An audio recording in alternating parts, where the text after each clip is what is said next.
Hello, ladies and gents, boys and girls, people of all ages, sexualities, and identities, and welcome back to another film review. And today's film review is Sleepy Hollow.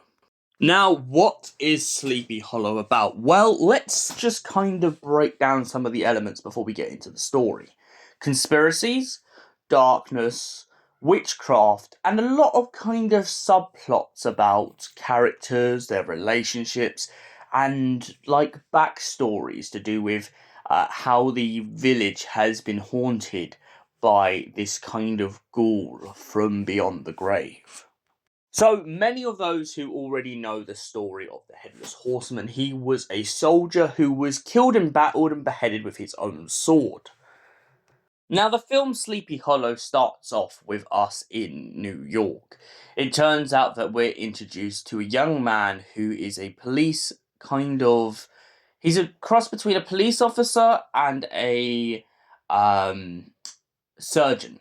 And he is arguing blatantly to the faces of the people of New York that they are so negligent with their deaths in the street. They don't check the bodies, they just burn them.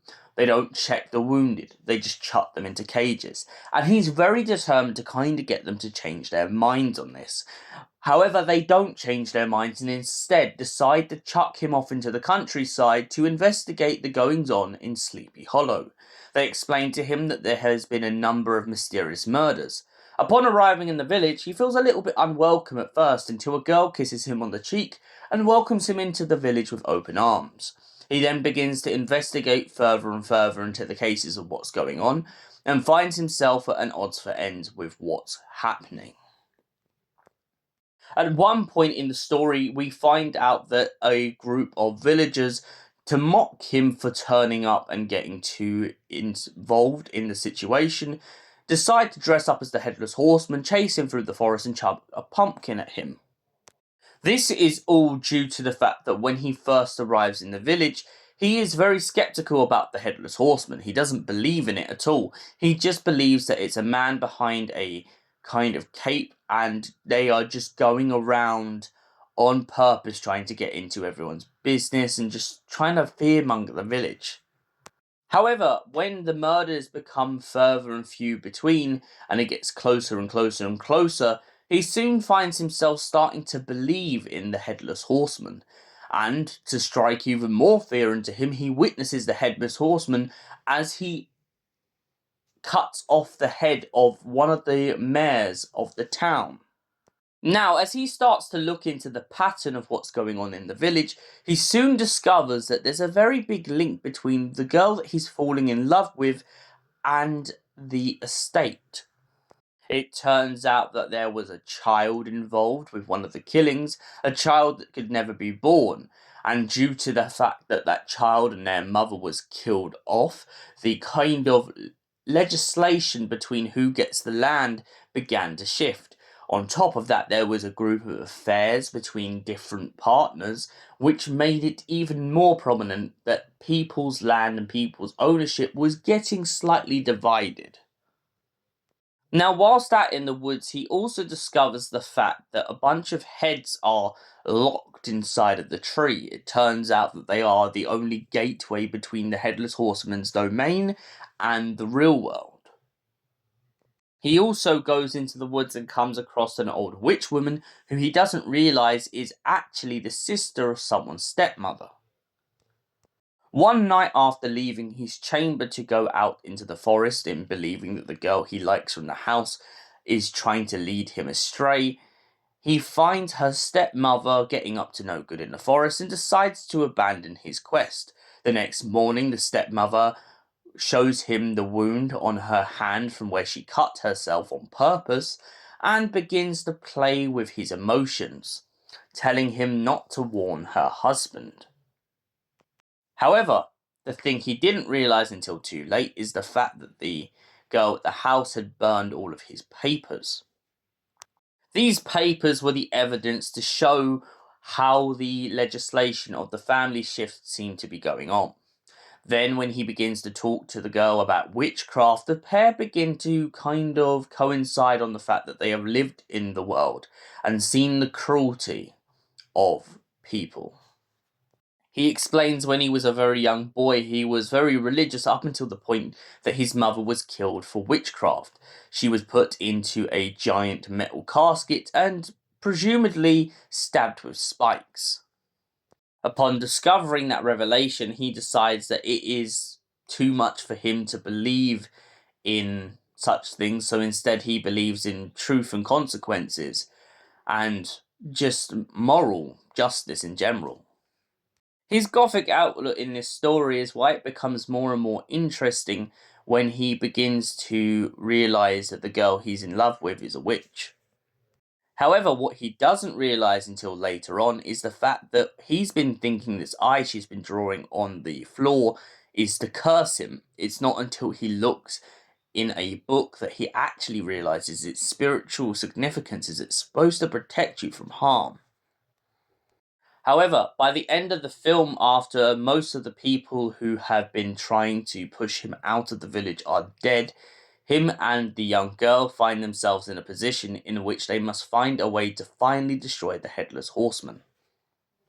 It turns out that the stepmother faked her death by killing off the maid, and is now trying to kill off her own stepdaughter in hopes of outliving everyone in the village. She explains that the reason why she's done this is because the village treated her and her family poorly. She explains that they lived there before they were evicted, and due to the fact of her mother's death, she has become cruel and vindictive. On top of this, to add insult to injury, she's also killed her own sister. After her sister became a bit of an outcast and left in the woods, she decided that she doesn't want her sister around anymore. Our protagonist manages to save the day though. After escaping the giant windmill and setting it alight, they manage to lure the horseman back into the woods, take the skull from the stepmother, and give it back to the horseman. Upon doing this and giving him his life back, the horseman decides to bite the witch and take her into the tree, into a realm of who knows where. The young lovers then go back to New York to spend the rest of their days with the young boy that they have taken on as their kind of son to help him grow up into the world. So, Sleepy Hollow. What did I think of this Tim Burton film? I like Sleepy Hollow. I like the gothic scenery. I like the kind of dark melatones. However, I do have a little nitpick. And this is just personal details. One, the town / city in the early bits of the film is supposed to be, or the city's supposed to be New York. However, the way that Tim Burton has designed New York in this story feels a little bit too much like Sweeney Todd, which I kind of felt was wrong. I felt like under an undertone, fair enough, you put the American flags and everything around, but I really feel like the way that the docks and everything looked, it just kind of feels like you're trying to say that you're still in London, and it doesn't work for me with this film. Number 2, the Headless Horseman. Love the guy to bits, love the design, love the kind of gothic horror to him. However, why does he look like he's got a bunch of shark teeth? The guy looks like he's sharpened his teeth on a blade. Sorry, I know this is me being a little bit picky. It's just personally, I feel like that's a bit, I don't know. I remember the story of the Headless Horseman. I like the fact of him having a bit of a horror aspect to him. I feel like the best horror, in my opinion, has been when he's had like a jack-o'-lantern for a head. So I would have much preferred you to have had him look normal as a human being and then completely like butchered him afterwards. If he'd had the like razor sharp teeth after he'd died, yeah. But the fact that this guy was supposed to be so despised and had like sharp teeth before he was alive, just wasn't biting it with this story. However, that being said, I really did love like this kind of scenery and the tree, and I love the kind of cave scene we get with the witch in the cave. I also like the way that the memory draw back in his head when we get to see his backstory from a young child, and those kind of hints happening every time he has a dream. I feel like that dream state is what really I found very strong in this story. And for that reason, I give Sleepy Hollow a solid 8 out of 10. Thank you for watching, and we'll see you in the next film review. Until then, goodbye, stay beautiful, and have an incredible day, you beautiful, gorgeous people.